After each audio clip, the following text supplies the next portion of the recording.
Welcome to the latest episode of Ethan and Nick's Trash Boat Podcast, YouTube's fastest growing sports podcast. And we're back after a 3-week hiatus. I'm Ethan Finkelstein here with Nicholas Graves at I am Finkelstein on Twitter, at NixTape15, no K in that, on Twitter. Okay. And it's good to be back. It's great to be back. Guys, I don't know if you know how excited I am on the other side of this screen, the mic, but this topic that we're covering today, I'm telling you right now, me and Ethan got a little heated about it prior to this. But for all good measure, if you guys don't argue about sports, is your friendship really a friendship? I'm nervous. It sounds like you want to do the whole thing today. I was going to give him a preview. I was going to say we come back in 2 weeks and we give him the whole thing. No, we're still in the process of, really hammering down on, what we're going to talk about. It's just for this topic, if you don't mind speaking about it, it's going to require a lot of input. And it's not that we didn't put that input today. We just want to give you a little teaser. Right. And let's consider this a little bit of a preview for that. I'm really excited about it personally because it is something that I don't think it's talked about enough, but it's something or at all. But it's a term that gets thrown out a lot in college sports, and the term is blue blood. And the conversation essentially that we had a few weeks ago over the phone was what constitutes an actual blue blood? Like, is it weighted solely on what you've accomplished in the past, or is it partially weighted also on the past and how relevant you've been recently, and your staying power and your ability to stay consistent in the ability to recruit at a high level and compete for championships, and not just necessarily based on name alone. And so what specifically establishes a school within sports, specifically in college basketball and college football, which is where that term gets thrown around the most by far? What constitutes someone as a blue blood? And that's something that we want to look into and kind of figure out and establish kind of a criterion. We might have different ones for this, but we're still hammering that home. I have a couple in mind I'll share in a few minutes, but that's something where over the next couple weeks we're going to really kind of determine what the true blue bloods are for each of those two college sports. And so I'd love to hear your thoughts on this, Nick, but I already know them. I just want to hear them reestablished for everybody listening at home. So when we're going over basketball first, correct? If you want to, sure. I didn't have an established order, but go for it. So in basketball, it's a very short list. It's a very short list. I think we can agree on that, right? Probably. There's a name in the list that some people will consider one, some people may not. But when you think of basketball, you automatically think what? Duke, Kansas, Kentucky, Indiana, North Carolina, UCLA. The name that gets thrown in there that I've seen in arguments, that I've seen, for and against, whether it's on Reddit, whether it's other popular chat rooms or whatever, popular, broadcasting, that's off the record, no filter, Louisville. I don't know, Ethan. So I guess my question is, to be considered a blue blood, is it a door that's open for application, or is it something that's kind of just given to you? Is it the kitty, I woke up and there's $5 under my pillow from the Tooth Fairy, or can we talk about this transaction for my tooth?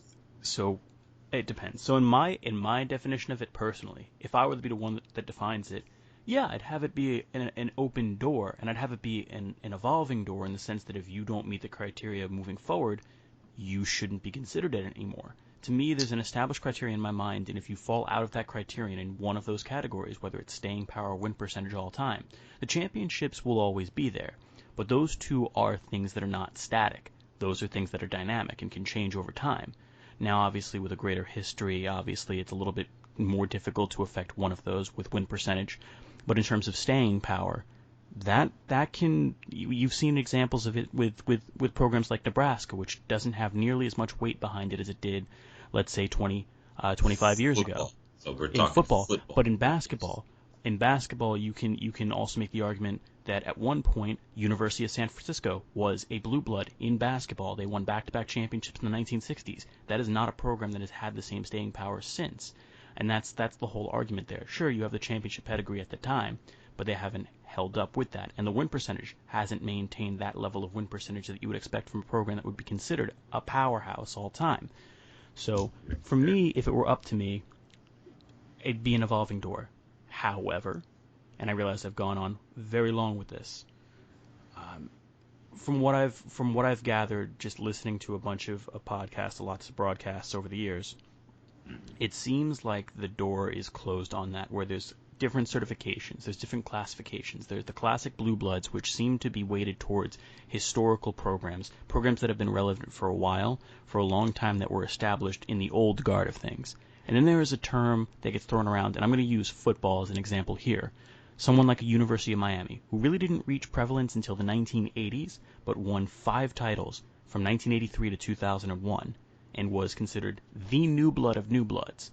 Someone like a University of Florida, which I would not consider to be one of the traditional blue bloods in college football, but could be by some people, didn't really experience a ton of success until the Steve Spurrier days, where they rattled off 2 championships. Someone like a Florida State, which had been relevant for a while but never really broke into that top tier, then won 3 titles under Bobby Bowden.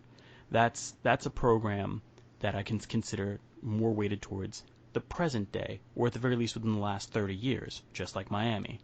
And so it really depends on what definition you're going to take. Are you going to take the clinical definition that's been thrown out there by the sports world, or are you going to define it in your own way? And so the question's not really that easy to answer, Nick. It's not. And, speaking from a relative sense in football, the Miami argument can also be made for Florida State, in that there were championships won in such a short amount of time under essentially one coach. When you're talking about relevancy purposes, I would give University of Florida the nod just over a Florida State and a Miami, but only for a sense that there is a longer timeline of relevance within college football, within that. But there's no argument that if you look at the top of the list, especially for college football, Alabama, you can take away their recent championships. I mean, before the Nick Saban era, they already had 11. Ohio State, before the most recent one, 2014, they had 7. Then you're looking at the historic, Oklahoma teams, that T-wing, we're going to run the ball down your throat, and even the relevant teams now that may not have won a national championship were able to get to national championship games with the same magic, so to speak. When you're thinking about that air raid, gaudy, passing numbers, whatever have you with that. USC has kind of been USC. If USC's relevance in football doesn't stem from, shouldn't say doesn't stem from, if a USC team is dominant when they have that running back that's dominant. You're talking about the names of like O.J. Simpson, Marcus Allen, Charles White, and Reggie Bush, and even Lendell White, if you want to, add, the Lightning. We can't disrespect Lendell White, the guy. No, not at all. Isn't he still the all-time rushing touchdown leader for USC? Yes. So you had him as the featured running back leading in rushing touchdowns, and then you had the ultimate, I can do whatever I want to with this ball in my hand, Reggie Bush. Like, they were lightning and thunder, essentially. A powerful running attack is USC. And then, I have to round out my top 5, and this is something that I think we're going to lend to argument for the next show. University of Michigan. We can debate about what championships are relevant, what championships do count, what championships, as we're going to put in the title of claimed, because there is a difference between actually won and claimed. Their relevance, especially to college football, is similar to the previous four teams, that we mentioned, and any other team within that list. If these programs aren't necessarily successful, it creates a dry spot for college football. But from a championships perspective, I'm willing to argue with you on that, Ethan, on what we claim. Okay, so I'm really glad you put that out there. I have a couple questions for you, but before I do that, two things. Just want to correct myself from earlier because I realized I forgot to mention a name. Yes, Florida State has 3 championships. I'm forgetting 2 of them went under Bobby Bowden. One of them is Jimbo Fisher. I thought that they had a little. I thought they actually had 4. I miscounted in my mind, but it is 3. Still, my argument stands for that. The I other want to thing, give you the benefit of the doubt on that. I do want to give you the benefit of the doubt on that. but the other thing is that I wanted to mention someone like Clemson, which is why we're having this, which is because Clemson over the last half decade has been maybe the most consistent college football power, even over Alabama.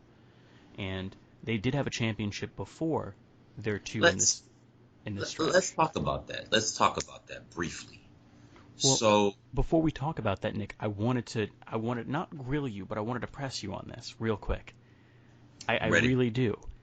And again, I don't want to get too far in detail because we need to have a show in 2 weeks. And the fact is that this is stuff that we need to expand upon. But, real quick, are you limiting your list of traditional powers just right now to 5 teams? Or is it a little bit higher in college No, no, football? no. So what For, I was getting at was these are 5 solid teams. These are teams that, with no oh, debate, okay. Because I would argue these are teams. Michigan is a blue blood, but they are not a top 5 blue blood at this point. And that's why the argument that we're gonna have is more of the subtopic is claimed national championships versus officially won national championships, because there's a joke out there that me and you actually do take seriously, is a couple of those championships were against high school teams when there weren't many college programs at all. It's not a With joke, though. They literally played like 5 or 6 high school teams on their schedule for a few of those. Fielding Yost had no problem beating up on 17-year-old kids.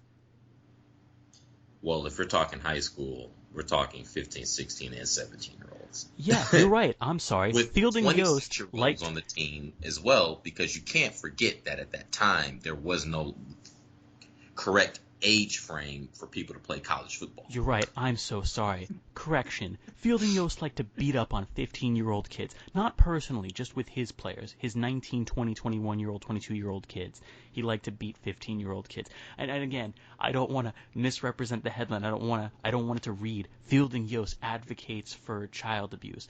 But basically taking 22-year-old men and having a game against 15 and 16-year-olds, it's borderline child abuse.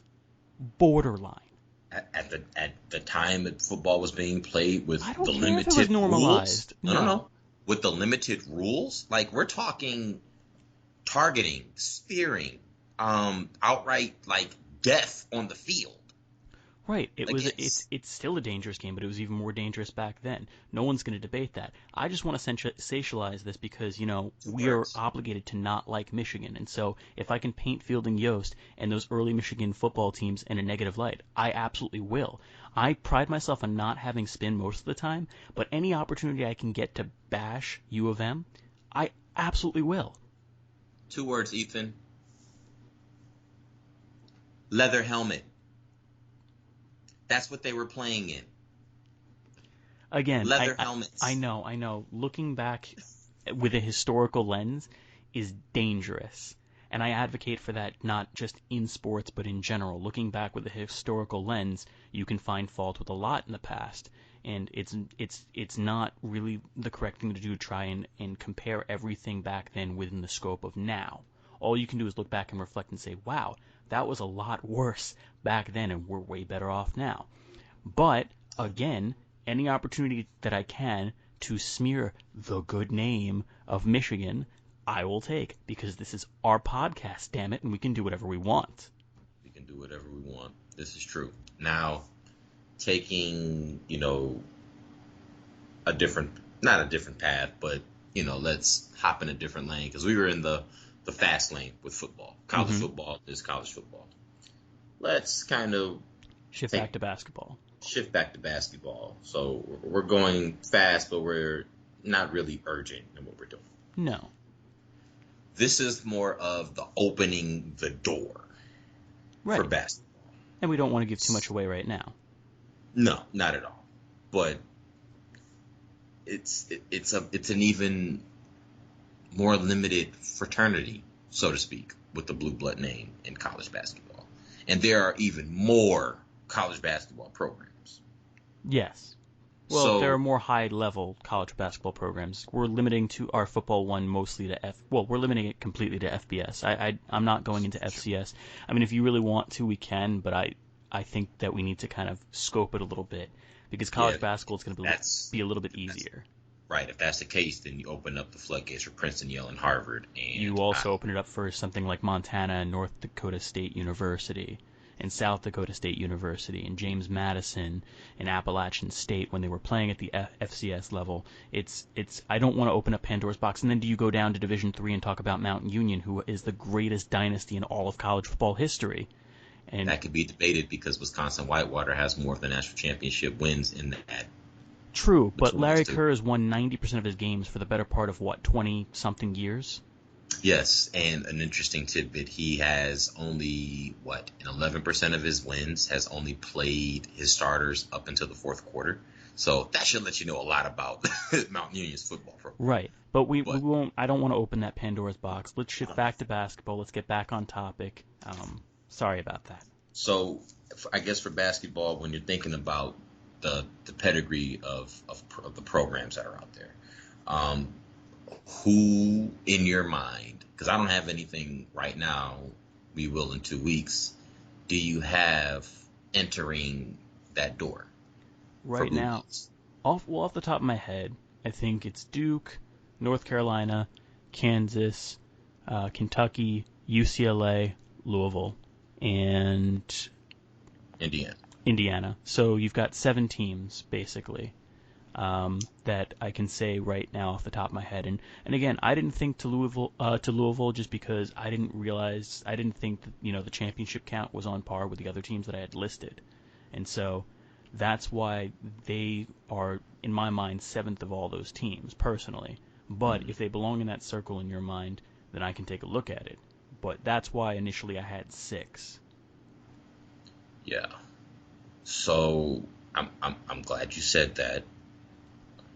There are 2 teams that come to mind when I think blue blood, and they're more new blood than anything. And the first team is UConn. Men. They do have 3 national championships. One, the most recent was 2011, if I'm not mistaken. That was the last. That was Yes. the last of the which was the cardiac Kemba. And that's my favorite UConn team, just for the simple fact that they, once Big East tournament play started, the game before the Big East tournament started was the last game they lost. They won every game in the Big East tournament and the NCAA tournament. One of the greatest runs any team has ever put together in college basketball history. And Kemba Because Walker had one of the best tournament runs of any player we've seen in recent memory, too. Yes, and if anybody has seen the national championship game, that was a culmination of just pure exhaustion. That was a very ugly game. I don't let that game speak for that run, though. I let the game against Pittsburgh, where no debate, I don't care who you are, I don't care what you do. Kemba Walker solidified the step back against McGee against Pittsburgh in overtime as the greatest step back of all time. Debate me if you want. You can say James Harden has it. Debate me if you want. I promise you there are a bunch of other people that are going to debate you too, and you're not going to win that debate. But you're also arguing a single shot, though, not necessarily the move itself. You're No, arguing a single instance of the shot. but that step back, man, like you can't, like you just can't do it. You just can't. I get that, but again, that's a harder debate to open up because think about how many great moments have come as a result Yeah. of step backs. And No, so it's true, but this is, that's the greatest step back of all but time. I'm We're saying getting you're, off topic here. I know, but you're opening, I'm just saying you're opening up the floodgates for a more challenging debate in that sense because now That's you've, okay. okay, We can save that for down the road. We can save that for down the road. I'm good. I don't really want to challenge you on that one because I don't know if I want to do the research into every great step back shot that's happened in the history of college and pro basketball. I got you. Understood. But I do have UConn in my consideration as a blue blood. And the second team, not because I'm a homer, but because of Final Four appearances. Ohio State, they have that above 600 win percentage as a program. They have 11 Final Four appearances. They have 28 NCAA tournament appearances. One national championship to show for it. Wait, are we using the same win percentage for college basketball as we are for football? Because I wasn't going to do that. If you want to, you can. But I was going to be more Well, forgiving with basketball than with okay. college football.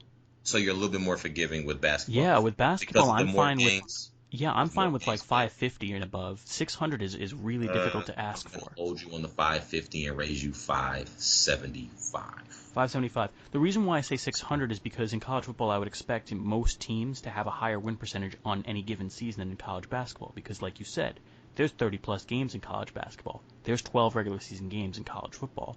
Your win percentage is open to more variance with a smaller amount of games. And so I put more weight on having a higher win percentage with that higher variance I because it's a lot also tougher.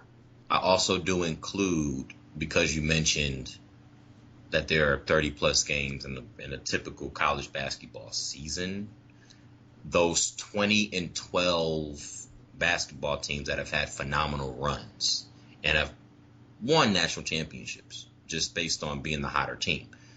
That's why I said 575. 550, I understand that. But if you're talking about a blue blood that has a below 60% win percentage of consideration, Michigan State is one of those teams. Fair. So you're talking about a team that basically should, at the very least, we're talking 60%. You're talking about out of 30 game schedule, an 18 and 12 record on average over the course of their entire time frame as a program, basically, is what your cutoff would be. Well, if we're talking college basketball, 575 makes more sense. Well, I'm saying oh, that is true. Okay. Yeah. Now, for college football, I am in total agreement of the 60% win percentage because how many 9-3 teams do you have in your top 50 of best teams of all time? Well, think of it this way: how many teams all time have a win percentage above 2/3, 666? If you're taking an average season of 8-4, you're going to limit yourself to a very small number of teams. I'm not looking at it right now, but off the top of my head, I can think of only a few that really meet that criterion for 666 and above. You got your Ohio State, your Michigans, Alabama, Notre Dame, USC, Oklahoma, um, maybe Texas in there. It's a very, very small brotherhood of schools that meet that threshold. And again, I'm doing 600 to be forgiving. I might adjust that and maybe make it a little bit higher than that because the more I think about it, the more I might need to raise that bar just a little bit. It's basically the 600 is almost to wrangle up the teams that had a lot of early success with championships that may have fallen off in recent years. And so that's a number I might play around with. And when we reconvene in 2 weeks, I might raise that up. Disclaimer. If you guys bring me a team that has above a 600 win percentage in football and they have no other relevance and contribution to college football, stop. Stop right now. Stop right now. Because I know a team in the top 25, actually in the top 35, that has an above 600 win percentage that has absolutely contributed nothing to college football.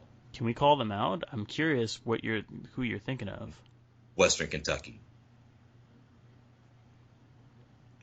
Okay, so let's be clear here. I don't know if there's going to be any G5s that permeate through this, to be quite honest. There are not, but based on our qualifications, somebody's going to say you have to consider them. No. The only one I would consider is Boise State. Out of all the G5s right now, the only one They are number one right now in win percentage all time of any college But they've football program. also played less than 700 games all time, or just around 700 games. They Yeah, literally have played we half the understand. games of all the other I teams. I am in total agreement with you. I am in total agreement with you.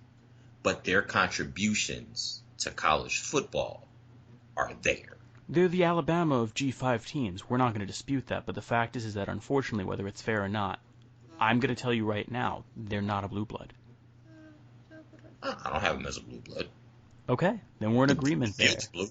The field is blue. Doesn't make you The blue field blood. is blue. The team's awesome. It's a great field. They've had one of my favorite head coaches in college football history there forever, in Chris Peterson. Um, and who can forget the Jared Zabransky handoff to Ian Johnson in the Statue of Liberty play in the Fiesta Bowl in 2000? What was it? 2000, technically the 2007 Fiesta Bowl after the 06-07 season, which is still, in my mind, one of the 5 best college football games ever, ever from start to The finish. play before the Statue of Liberty handoff might be the greatest play The hook and in ladder. Fiesta Bowl history. Yes, because that's what set it up. Now, that's arguing. You can also give. I also give my props to Adrian Peterson, who actually was just coming off of a broken collarbone. He came off of a broken collarbone. To Poor play Adrian in that Peterson, game. man. No Heisman Trophy, didn't win the Fiesta Bowl that year, and just his college football career will always be defined as a great player who didn't really achieve any real team-oriented success, like for a specific season, and didn't get the individual awards that he probably should have. But man, what a pro career! Even if he doesn't win a title, what a pro career! That's going to be we're setting up a few topics here for the We future. are, We're setting up for the future. we And are. I'm glad you guys are here listening, along for the ride, because with the excitement and the gusto that we speak about these things, these are topics that we've, probably just as friends in circles, whether when you've come in town or when we were all still in Columbus, just talked over when we had our wings overnights, just different things that we've spoken I about. could crush wings over Columbus right now. I could crush an order of like 30 wings. I'm not. Please don't remind me of that. No, I have to. You remember the medley that we ordered before finals week? Oh You God. remember we had the Cajun barbecue? Oh my gosh. Cajun barbecue, hot barbecue. There was the desert heat rub, I think. Yeah. Um, There was one more. garlic parmesan was one, but I don't remember if that made a rotation. But there was one that was really, really good. I think Cajun barbecue was our favorite, but there was one Yeah. other one that I'm forgetting. Was it Caribbean jerk? Yes, Caribbean Oh, Caribbean jerk, Cajun barbecue, desert heat, and the last one that we had. What did you say before it was? The hot barbecue, I think. the hot barbecue. Yeah, those flavors were. I almost feel compelled to look up the flavors that Wings Over actually has right now, but I'm so upset that that's not a thing here. We do have Wingstops here, but there are Just none that are close to us. No, I get it. I don't mean to advertise for them to give them free publicity, but Wings Over, for anyone who's never had this, Wings Over is available around the country in different states, but Wings Over Columbus was the one that we had. We had a couple locations, but we had one that was around the corner from our apartment. And Wings legitimate. Over does traditional wings, and they do boneless wings. But the thing about their boneless wings is they're not chicken nuggets. They're full-on chicken tender strips, just coated, freaking coated in the sauce. And it's messy, but you don't care. And by the way, they don't do it by pieces, they do it by weight. You order that by weight. And we Oh, said, give us 2 pounds of freaking wings, and it was for 2 people. So we each had a pound of wings. It's I don't know I where Kevin was that day. I I don't know where he was. it's fine. If he was home, he wouldn't have been able to have any. I wasn't sharing more than with just you, so it was a moot point. Go You would ahead. have watched us eat, and if he had asked us if he could have some, we would have said sure. Order. They're right around the corner. It'll be here in 15 minutes. I I might miss that more than any other thing that I ordered when we were living there. Yeah. It's either that or I'm trying to think. It's as far as ordering, strictly ordering things. It's either that or maybe oh Jesus. Uh, oh, they closed, but but what's it called? Um, Over Easy or something like that. It was like Eggs Over Easy or something Oh, like that. Hangover Easy. Hangover Easy. It was the one that had like the egg sandwiches and like the cheesy hash browns that you could order. And I remember that something it was something along those lines. They closed that down temporarily, and I don't know if they ever went back up. Yep, they're back. Okay, they had They're closed back. that down for the final couple years I was in Columbus, but the first year or so that I was in that apartment, that was an institution for me for breakfast. I would get a like breakfast flatbread and I would get the cheesy hash browns, and I also weighed 1,000,000 pounds, by the way, for context. I'm about 80 pounds lighter now. It's probably because I don't eat this stuff anymore, but oh man, I'm sorry, I've gotten Good way times. off topic. Good I times. But see, it's just it's the nostalgia, and then you add the fact that we're talking football terms. Our alma mater, but I am in full agreement with you when you're talking about championship relevance and the winning. There are going to be, maybe there's an exception, maybe there's not an exception, but this is going to be healthy. This is going to be fun. This is also going to be very heated in certain capacities, and I'm God, I okay can't with it. wait. I so can't wait. I I'm excited already. I'm really gonna have to come with my homework done though.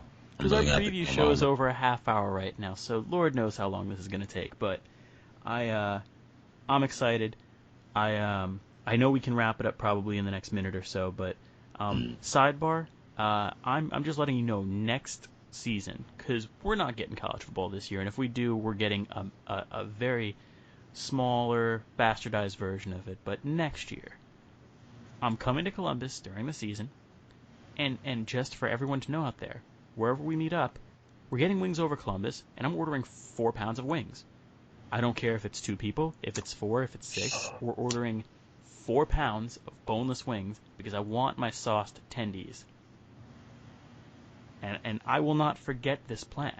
This is a sidebar, but it's a Not, sidebar that's getting not. a pin put in it for This next is. September, October, November, whenever it is. It's happening. Gosh, the Cajun barbecue is calling my name, and although I live 17 minutes away, you guys have to understand. Do you want to drive 17 minutes to a college campus to get some food when you're way past your collegiate era? It's been within a decade. You're fine. and Okay. and and you work for a relevant agency. Do you not? Yeah. There's your It's out. true.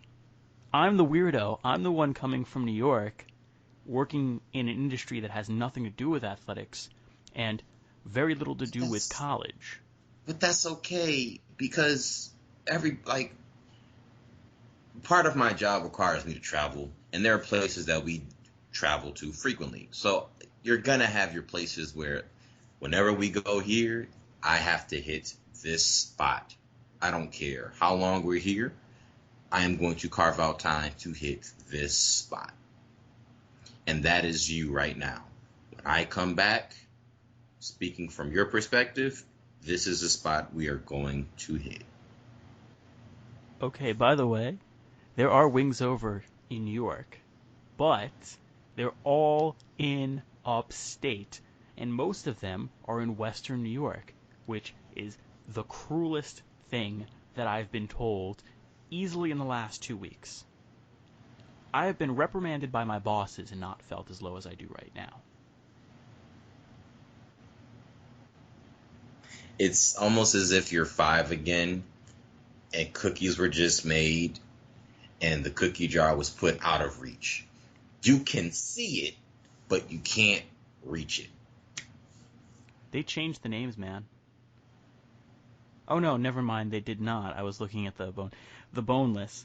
That's what we got. We're getting the Stratocaster, 2 pounds of chicken. Yeah. I don't even care about that calorie count. 1290 to 2410. Screw it, it's a cheat day. Who cares? Actually, no. We're getting the Concord. We're getting the 4 pounds of chicken. For my graduation, I think that's what I ended up doing. And yes, that was my graduation meal. Was wings over Columbus. I made sure. When parents asked me, "What do you want to have right after?" I'm like, "I'm ordering this." We can do formal graduation dinner another night, but I'm ordering this tonight. Because this is what I've been thinking about. When I was sitting there in my seat, this is what I thought about. I'm okay with that. I'm perfect with that. Cajun barbecue, Jamaican jerk. Let me see. It was Cajun barbecue, Jamaican jerk.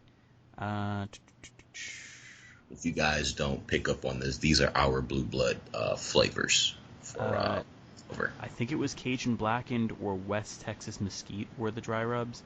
We did have a dry rub, and then we did do one buffalo maybe. Maybe we got the... I can't remember if we got the Red Alert jet fuel. We definitely never got the Afterburner because I think I'm the only person in the apartment at the time that liked basically having hydrochloric acid for wings. I took a hiatus at that time. Had a very rough experience, if you guys understand where I'm going with that. I do, and this is this is a children's show. I'm in a different time right now, though. I'm game. Okay. I'm game. I'm in a different time. Again, this is not going to be a large affair. This is only going to be people who are in the know for this. This is going to be you, me, and maybe one other person. I was going to say, it's not going to go past 5 fingers on the hand.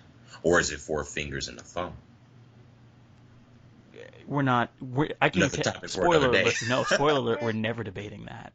We're never debating whether or not the thumb is a finger or an appendage. That's not our forte. It's a finger. Trust me. Summer camp, 2005. A raccoon ransacked our campsite. They have opposable thumbs. Thumb is a finger. This is not a debate. It's fine. I'm not going to engage you on it because, again, I personally believe, to borrow a quote from the greatest philosopher of modern times, LeVar Ball, stay in your lane. You damn right. All right. I think with the LeVar Ball name drop, that's as good a time as any to segue to the conclusion of this broadcast. Final notes, anything on it? Because I think we're good. Stay tuned. This is, for as much heat as this conversation and discussion is going to have, it's going to be equally, or if not more, in the fun, exciting, because me and Ethan came to an agreement that in college basketball, the door needs to be opened. And for college football, there might need to be a couple removals and considerations. I think the door should be open on that one as well, but it is what it is. I think both are not static, but it depends. But we get to define it because it's our definition of a blue blood. So we'll see what happens there. It's your favorite sports podcast. Ethan and Nick's Trash Boat Podcast, the fastest growing, #1, most mentioned, most talked about, most hashtagged, the greatest sports podcast on YouTube. Ignore the view count, ignore the subscribers, but make sure to subscribe yourself so we can get that up so we don't have to be in denial anymore. Please and thank you. Yes, and also, if I could leave you with some parting thoughts, count the amount of times I name drop Wings Over in this, and also Google it, please, in your free time, and let us know what you think in the comments. Forget the Blue Bloods thing, save that for next week, but for this week, your homework is Google it, try it yourself, and let us know what you think. If anybody from Wings Over is watching this or going to be listening to this, sponsor us, please, and thank you. We would love that. Thank you so much. Have a great week, everybody. We'll see you in 2. Adios. We're out of here.